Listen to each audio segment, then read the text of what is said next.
बिस्मिल्लाहिर्रहमानिर्रहीम। इस लेक्चर के अंदर हम लोग देखते हैं मार्जिन और पैडिंग को लिखने के डिफरेंट मेथड्स क्या है। तो उसके लिए हम क्या करेंगे, सबसे पहले एक फ़ाइल बना लेंगे। आपने भी इसी तरह ही इसको प्रैक्टिस करना है ताकि आपकी बार बार जो है वो प्रैक्टिस होती जाए। ठीक है, मैं इस फाइल को पहले ही सेव कर लेता हूँ और इस फाइल का नाम मैं रख लेता हूँ जी मार्जिन एंड पैडिंग .html। ठीक है, कोई भी आप नेम रख सकते हैं। ठीक है, अच्छा जी, अब हमने क्या करना है, इसके अंदर सबसे पहले HTML का टैग, ये देखिए बार बार आपने इसी तरह से इसको प्रैक्टिस करना है ताकि आपकी जो है वो प्रैक्टिस होती रहे। ठीक है, टाइटल, ठीक है, टाइटल के अंदर मैंने लिख दिया मार्जिन एंड पैडिंग। ठीक है, और उसको ज़रा नीट एंड क्लीन कर लेते हैं कोड को। उसके बाद हमारे पास आ जाता है बॉडी का टैग।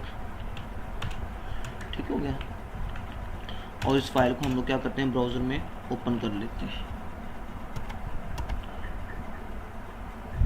ठीक है, ये फाइल मैंने ब्राउज़र में क्या कर लिया, ओपन कर ली। ठीक है, अब हमने क्या करना है, इसके अंदर मार्जिन और पैडिंग के कुछ और चीज़ें यानी मेथड देखते हैं कि कितने तरीकों से हम उसको लिख सकते हैं, और मार्जिन के बारे में हमने एक दो चीज़ें और भी देखनी है, वो भी मैं भी इस लेक्चर के अंदर डिफाइन करता हूँ। तो सबसे पहले हम लोगों ने एक डिव बना लेना है जिसको मैंने आईडी क्या दे दिया, सपोज मैंने इसको आईडी दे दी है। ठीक है, इसके अंदर मैं एक हेडिंग 1 का टैग लगा लेता हूँ। ठीक है, या सिंपल पैराग्राफ पर कुछ भी लिख लें आप, मैंने उसके अंदर अपना नेम लिख दिया है। ठीक है, अभी सिर्फ हेडिंग शो होगी क्योंकि हमने डिव की हाइट और विड्थ डिफाइंड नहीं की हुई। ठीक है, तो उसी तरह हम लोग क्या करेंगे, इंटरनल CSS यूज़ करेंगे। तो इंटरनल CSS के लिए हमने कौन सा टैग यूज़ करना है, स्टाइल का टैग, और किसके अंदर यूज़ करना है, हेड के अंदर। ठीक, अब हमने अपने डिव को कॉल करना है। तो डिव का नाम क्या है, डिव, जिसकी आईडी क्या है हमारे पास m, फिर डिक्लेरेशन ब्लॉक, और यहाँ पे हम लोग क्या करेंगे, उसकी हाइट विड्थ डिफाइन करेंगे। हाइट मैंने उसकी रख दी सपोज 200 पिक्सल। ठीक है, विड्थ, ये सिर्फ एक एग्जांपल, आप उसकी हाइट विड्थ चेंज करके भी वर्क कर सकते हैं। विड्थ मैंने उसकी रख दी है सपोज 400 पिक्सल। ठीक है, मैं उसका बैकग्राउंड कलर रख देता हूँ सपोज, चलो जी मैंने ये क्रिम्सन कलर रख दिया। सेव और रिफ्रेश करते हैं। ठीक है, तो यहाँ पे देखिए हमारे पास डिव बन गई है। अब हमारा जो मेन काम था कि मार्जिन को कितने तरीकों से हम लोग यूज़ कर सकते हैं। एक तो मेथड ये है, मैं सिंपल लिखूँ मार्जिन टॉप, ठीक है, 100 पिक्सल, तो वो डिव टॉप से 100 पिक्सल नीचे की तरफ मूव कर जाएगी। ठीक है, एक मेथड ये है कि मैं लिखूँ मार्जिन लेफ्ट, ठीक है, मार्जिन लेफ्ट 100 पिक्सल, तो वो डिव 100 पिक्सल लेफ्ट से राइट की तरफ मूव कर जाएगी। ठीक है, एक मेथड ये है, देखिए इसको इन शॉर्ट भी हम लोग लिख सकते हैं, उसको बोलते हैं शॉर्ट हैंड प्रॉपर्टीज़। सेम काम यही है, काम नहीं इसका डिफरेंट, लेकिन उसको लिखने का कॉन्साइज तरीका एक और जो है वो शॉर्ट तरीका है, उसको शॉर्ट हैंड प्रॉपर्टी बोलते हैं हम लोग। लेकिन उससे पहले मार्जिन के बारे में आपने एक चीज़ याद रखनी है कि मार्जिन हमेशा किसी न किसी के अगेंस्ट काम करता है। दो चीज़ें याद रखनी है। पहली चीज़, मार्जिन हमेशा किसी ना किसी के अगेंस्ट काम करता है, और मार्जिन क्या करता है, स्पेस कैरी करता है। अब ये सबसे पहले ये दो चीज़ें मैं आपको डिफाइन करता हूँ, फिर हम नेक्स्ट मूव करते हैं, इसको शॉर्ट हैंड हम किस तरह से लिख सकते हैं।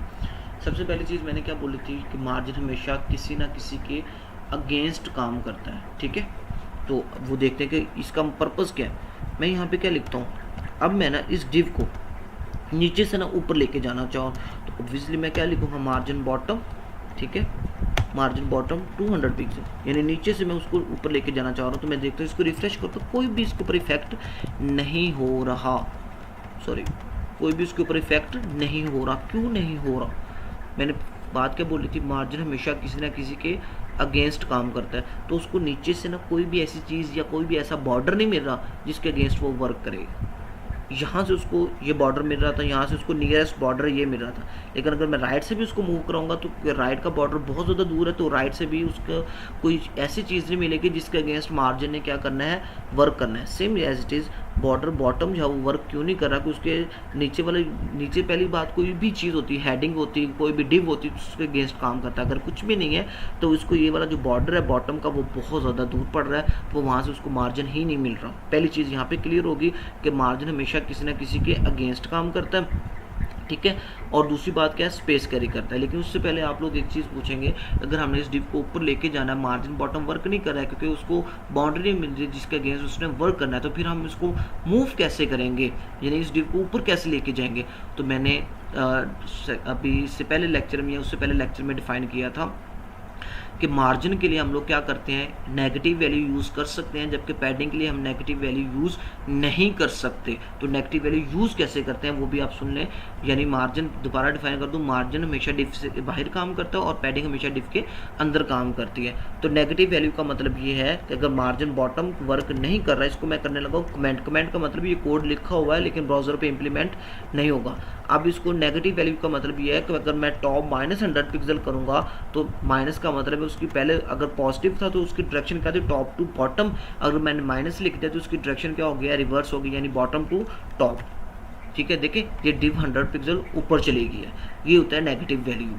ठीक है, अब दूसरी बात हम लोग कर रहे थे कि मार्जिन हमेशा क्या करता है, स्पेस कैरी करता है। मैं क्या करता हूँ इसको कमेंट करके ना, ताकि आप लोग भी इसको इसी तरह प्रैक्टिस कर सकें। मार्जिन टॉप 100 पिक्सल, ठीक है, सेव कर देता हूँ और उसको रिफ्रेश करता हूँ। ठीक है, अब हमने क्या चीज़ यहाँ पे दूसरी डिस्कस की थी कि मार्जिन हमेशा क्या करता है, स्पेस कैरी करता है। अब हमें कैसे पता चला कि वो स्पेस कैरी करता है, मैं इसको करूँगा इंस्पेक्ट एलिमेंट यानी डीबग करूँगा, बॉडी के अंदर जाऊँगा, इस डिव के ऊपर जैसे ही क्लिक करूँगा, ठीक है, मैं थोड़ा सा इसको जूम आउट कर दूँ।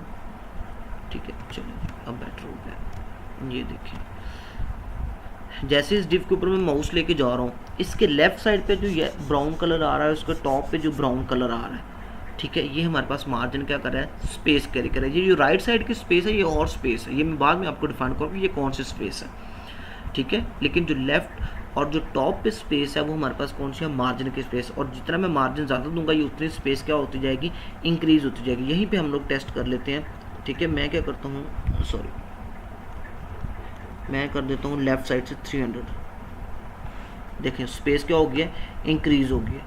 मैं टॉप से अगर करूँगा ना 300, तो टॉप से भी जितनी वैल्यू इंक्रीज करूँगा उतनी वो स्पेस क्या करेगा, ज़्यादा कैरी करता जाएगा। ठीक है, ये देखिए इसके ऊपर लेके गए और 300 उसने स्पेस क्या कर दिया, कैरी कर लिया। तो मार्जिन हमेशा किसी न किसी के अगेंस्ट काम करता है। ठीक है, ये मैं इसकी वैल्यू कम कर देता हूँ ताकि वो एक स्क्रीन के ऊपर आपको शो हो जाए। 100 थी तो ये देखिए, एक मिनट,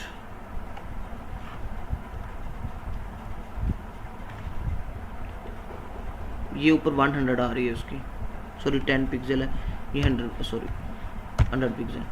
ठीक है, ये ऊपर स्पेस कैरी कर रहा हूँ। ठीक है, सॉरी,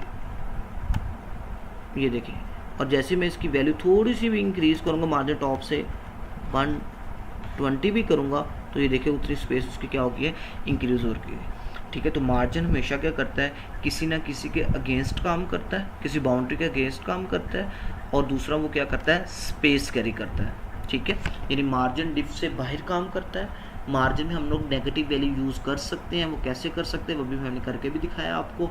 ठीक है, तीसरी मैंने बात क्या बोली है, मार्जिन हमेशा किसी न किसी के अगेंस्ट काम करता है। और चौथी बात क्या थी, मार्जिन हमेशा स्पेस कैरी करता है। कितनी स्पेस कैरी करेगा, जितना आप मार्जिन उसको डिफाइन करेंगे उतनी वो क्या करेगा, स्पेस कैरी करेगा।